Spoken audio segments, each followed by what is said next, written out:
Sending a message across the bar to the superstar in the leather jacket and short skirt. What do you say?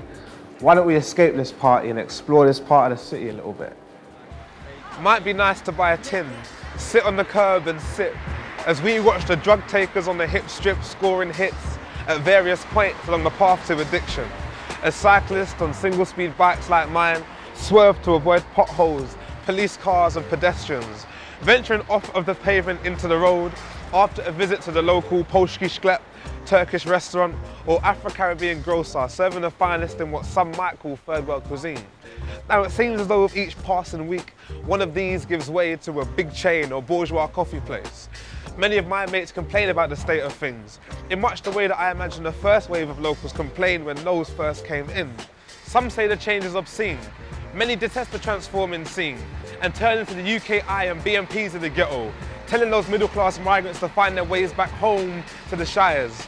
I for one sit greyly on the fence, in defence of the poor rich who might want to live in the city, particularly in parts of the capital where there are cultural happenings, vibrant markets, street parties and temporary churches for singing and clapping in. And then there's all the pop-up restaurants. Now to be real, I still feel weird about Brixton's brand new village.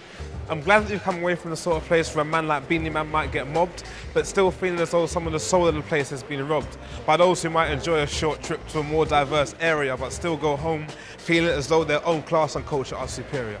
In my mind, this is where the problem lies, with those on either side of the divide upholding these prejudiced views and subscribing to these ill-informed stereotypes without actually trying to interact with those that the gross generalizations describe. But enough chat. What do you say? Why don't we go back to that party where the model slash DJ was clanging the fuck out through the speakers trying to mix Dizzy Rascal with the Smiths? Might be nice to buy a drink, have a dance and a sing, and offer some answers to the questions that some ask about whether or not different races and classes can mix. For all our sins, the arty kids in this district serve as evidence of this. Archetypes, these arty types painting a picture of what our society could be, if we all just steps out of our different genre descriptions and mix.